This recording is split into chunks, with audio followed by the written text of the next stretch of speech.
नमस्कार दोस्तों, आइए शुरू करते हैं गणित का आज का पाठ जिसका नाम है सरल रेखाएं। इसी को हम अंग्रेजी में स्ट्रेट लाइंस के नाम से जानते हैं। तो चलिए बच्चों आगे बढ़ते हैं और देखते हैं आज हम क्या पढ़ेंगे। रेखा का व्यापक समीकरण ये 3 प्रकार से होगा बच्चों। ढाल अंतःखंड रूप तथा लंब रूप। तो चलिए बच्चों शुरू करेंगे पहले विषय के साथ। ax plus B Y plus C is equal to 0, यानी ये एक रेखा का व्यापक समीकरण है जिसके हमें विभिन्न रूप देखने हैं। तो पहला रूप है ढाल अंतःखंड रूप यानी स्लोप इंटरसेप्ट फॉर्म। तो बच्चों एक रेखा का व्यापक समीकरण होता है ax plus B Y plus C is equal to 0। यहाँ स्थिति ये दी गई है, यदि b का मान 0 के बराबर ना हो तो क्या होगा बच्चों, y का मान हो जाएगा -a/b(x) माइनस c/b। इसको बच्चों आप अपनी पुस्तिका में हल करके देख सकते हैं।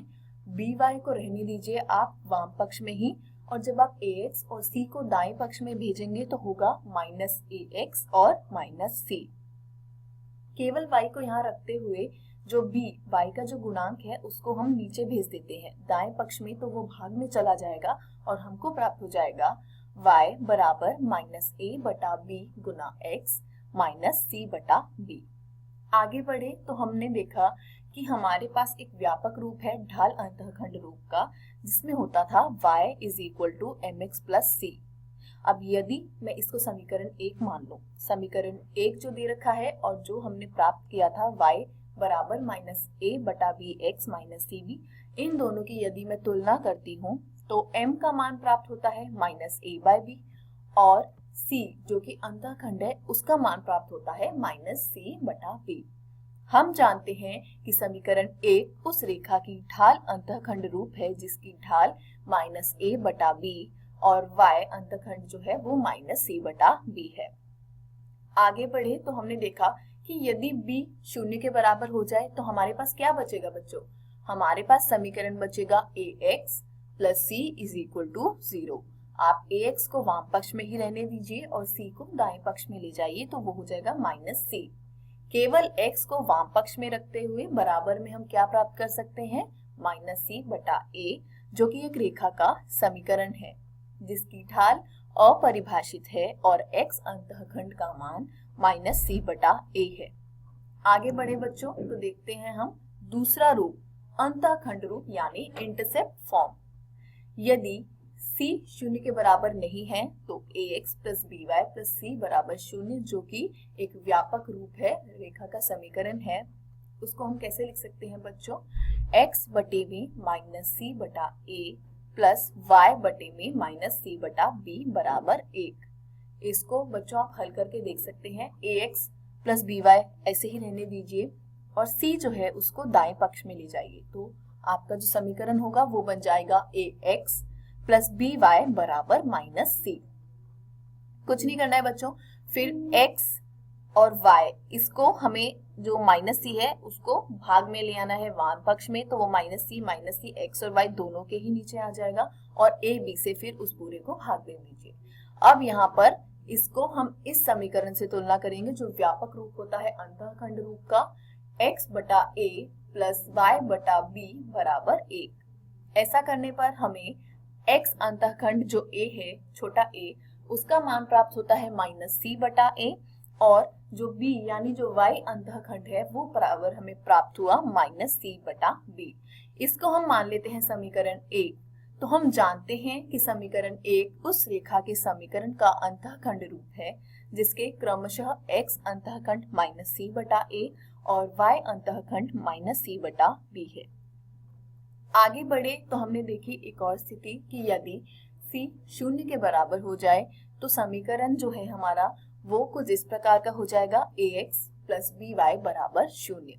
ऐसा हम लिख सकते हैं जो मूल बिंदु से जाने वाली रेखा है और इसलिए अक्षों पर 0 अंतःखंड है।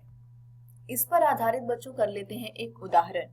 एक रेखा का समीकरण 3x माइनस 4y प्लस 10 बराबर 0 है।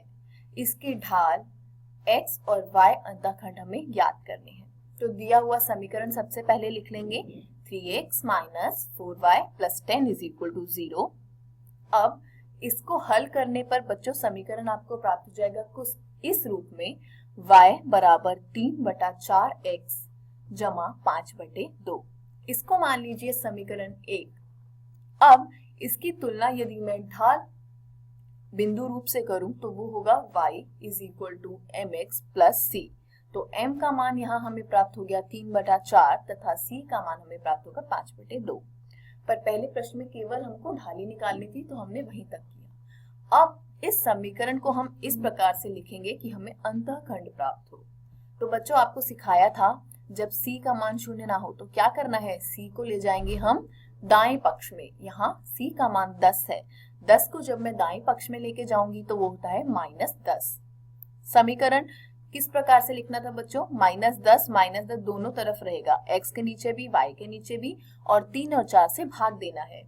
क्योंकि 4 और 10 को भाग दिया गया तो वो 5/2 हो गया। इस समीकरण को यदि मैं तुलना करूं व्यापक समीकरण x/a प्लस y/b बराबर 1 यानी जो हमारा अंतःखंड रूप है उससे x अंतःखंड प्राप्त होता है -10/3 और y अंतःखंड हमें प्राप्त होगा 5/2। इसी के साथ ये उदाहरण यहाँ समाप्त होता है। आइए बच्चों आगे बढ़ते हैं और देखते हैं ये जो रेखा का समीकरण है इसका आखिरी रूप यानी लंब रूप, जिसे हम नॉर्मल फॉर्म के नाम से जानते हैं।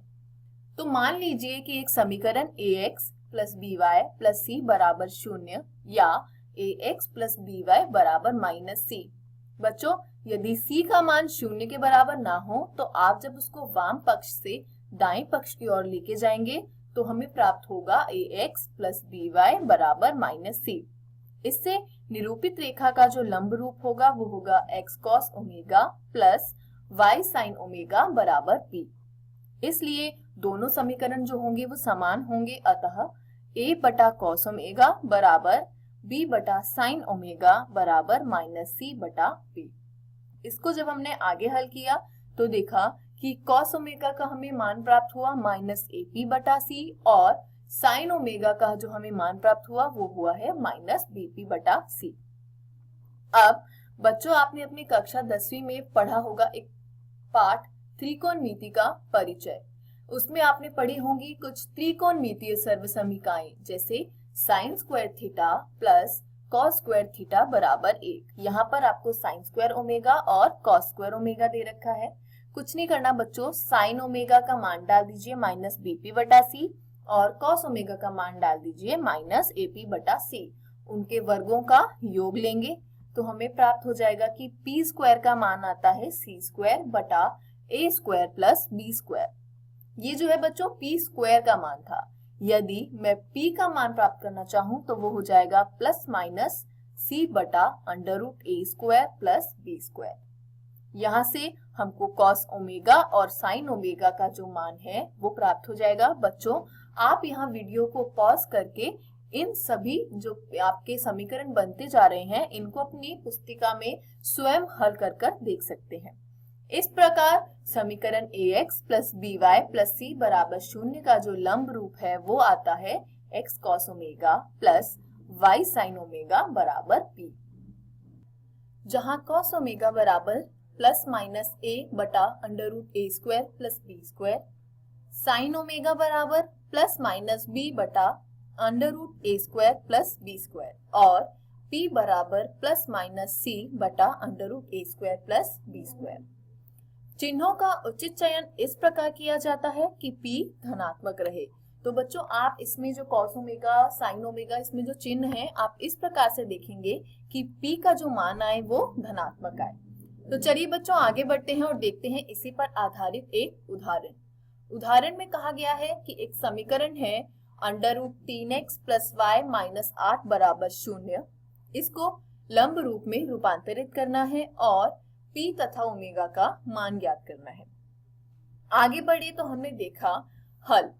दिया हुआ समीकरण जो है √3x प्लस y माइनस 8 बराबर 0, इसको हम मान लेते हैं समीकरण 1 और 1 से हमको प्राप्त हुआ a का मान √3 और b का मान 1। तो जब इन दोनों का वर्गों का योग हम लेते हैं तो हमको 4 प्राप्त होता है और √4 का मान होता है 2। अब यदि मैं 2 से भाग दूं तो मुझे प्राप्त होगा समीकरण √3/2x प्लस 1/2y बराबर 4। जब इस समीकरण की हम तुलना करेंगे, किससे करनी है बच्चों तुलना? हम इसका तुलना करेंगे त्रिकोणमितीय फलन के जो मान दिए होते हैं। तो cos 30 डिग्री का मान है √3/2, तो मैं √3/2 की जगह cos 30 डिग्री लिख सकती हूँ। और 1/2 क्या होता है बच्चों? ये होता है sin 30 डिग्री, तो यहाँ पर मैं sin 30 डिग्री लिख सकती हूँ और इसको हमने माना समीकरण 2। अब रेखा के व्यापक समीकरण का जो लंब रूप होता है वो होता है x cos omega plus y sin omega बराबर p। इससे जब हम दोनों की तुलना करेंगे समीकरण 2 और व्यापक समीकरण की, तो p का मान प्राप्त होता है 4 और ओमेगा का मान होता है 30 डिग्री। इसी के साथ बच्चों हमारा आज का ये अध्याय समाप्त होता है। आशा करती हूँ आपको समझ आया होगा। आज हमने पढ़ा रेखा के व्यापक समीकरण के 3 विभिन्न रूपों के बारे में। घर जाइए बच्चों, प्रश्नावली में दिए गए प्रश्नों का निरंतर अभ्यास कीजिए। किसी भी प्रकार के संदेह एवं सहायता के लिए हम हमेशा उपलब्ध हैं। धन्यवाद।